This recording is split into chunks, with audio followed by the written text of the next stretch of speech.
CNBC TV18. Rupen Rajguru is with us, Head of Equity Investment and Strategy at Julius Baer. Rupen, good to have you with us here. Thank you for your time.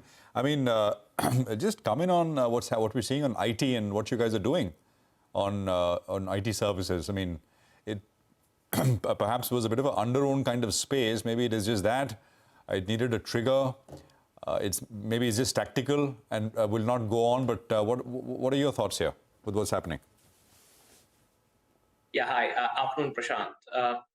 So IT at this point of time is clearly appearing to be a tactical trade. So it's actually a leverage play on how the US economy pans out. So at this juncture, at least the market consensus is getting towards a soft landing scenario, which actually is not a bad news from a corporate's perspective. So some of the reluctance which corporate had as far as spending is concerned, if the US economy were to soft land, probably that fears will no longer be there. And hence we are seeing the momentum in the IT stocks. But having said that, now if you look through, the overall hiring which the IT companies at an aggregate level have done, clearly this year has been quite abysmal. In fact, it has been negative. While the TCVs, has been good, but the revenue growth has been tepid. And with it's very much possible Q3 would be weak. So probably tactically the IT stocks have gone up, and it might make sense to take some money off the table in IT at this current juncture. Okay, you can take some money off the IT stocks because the tactical run-up has taken place. Rupen, afternoon. Fresh investment, where would you advise? You also are recommending a rural recovery, especially the two-wheelers, as a tactical play. Would you put money there, and where else? Yeah, afternoon, Rima. In a market which is at its all-time high level, and not only in India but globally, always it's difficult to find opportunities where there is real value. So we look into the plays which have relative value. In fact, this theme we have been talking about for now a couple of months, and in fact last time on your channel I did mention about this as well.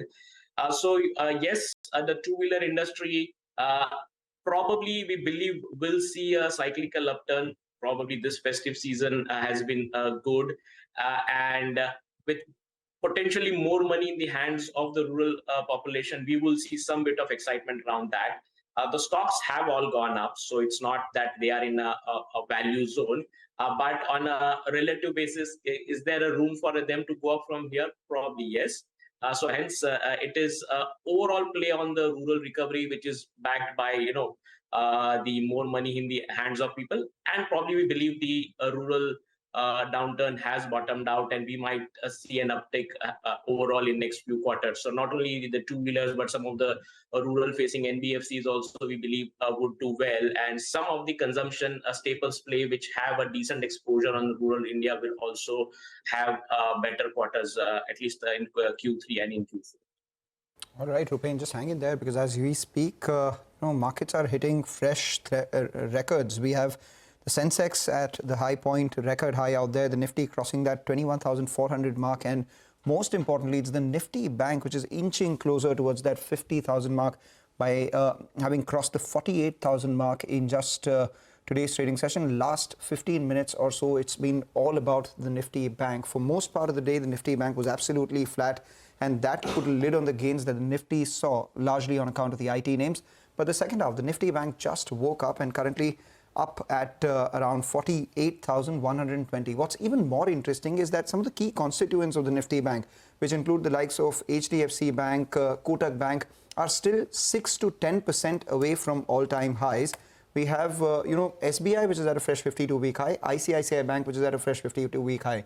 But HDFC Bank is still about 6% away. Kotak Bank is still about 10% away.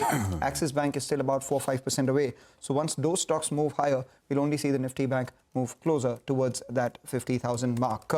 As we speak, Rupen, your thoughts on the banking end of things? I mean, even though the Nifty Bank has outperformed over the last 10 days or so, year to date, they have been laggards. And in that, some of the biggest names that I just spoke about have been underperformers as well. Would you bet on them? Yeah, hi, afternoon, Mangalam. In fact, if you see, whenever market gets into all-time high, so typically we always see some heavyweights participating and taking the banks to all-time high levels. And this time around, it is the banking. And you're absolutely right in your observation. On a relative basis, banking index still is underperforming Nifty significantly this year YTD. And some of the large mega cap private sector banks have been, and in fact, the largest public sector bank also has been relative underperformed.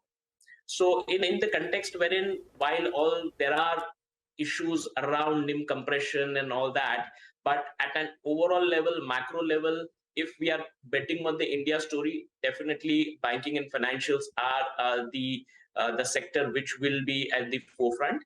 And at an aggregate basis, banking and financials in particular is the only sector which is trading at a valuation much below its not only its historical average, but vis-a-vis, say, a Nifty's valuation, the differential in valuation, banking index is much cheaper than its historical average. And if I were to add one more layer, Indian financials valuation as compared to some of the emerging market peers, in fact, that valuation also hit at its lowest point. So all three put together, and earnings have been pretty good, and net at an all-time high market levels. Market participants do tend to look into places where there is relative value, and definitely large mega cap private sector banks has value, and that's what it is now participating in the rally.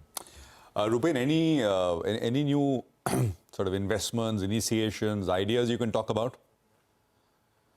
Prashant, if you look through, at a big theme level, what we like as a theme, various legs of what you call the capital market intermediaries, right? Market at its all-time high, right? And we are seeing volumes are pretty good. How can one benefit from that theme? So some of the capital market intermediaries, be it intermediaries on the depository side, R&T side, or even some of the brokerage companies and asset management companies, because these companies are a direct beneficiary out of the buoyancy in the capital market. So I think this is a segment clearly we believe if structurally we all are positive on the Indian market and the activity in the capital market, so that the intermediaries have incomes now which are combination of transactional income as well as annuity income, and there are new sources of income also which they are getting. So that's one segment which we clearly like. And just as a corollary, with this appreciation in the capital markets, I think the wealth effect also will be seen.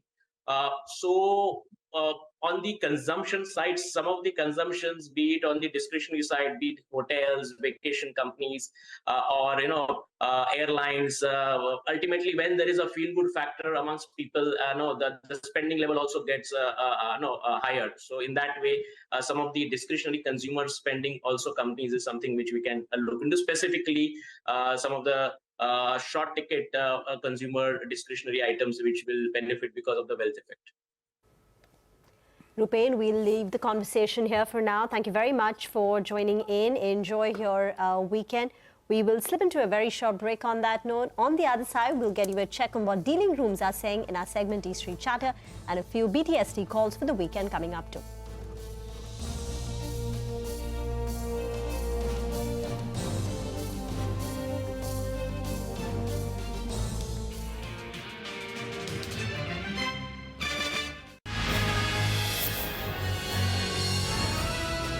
CNBC-TV18, embarking on a quarter-century of excellence.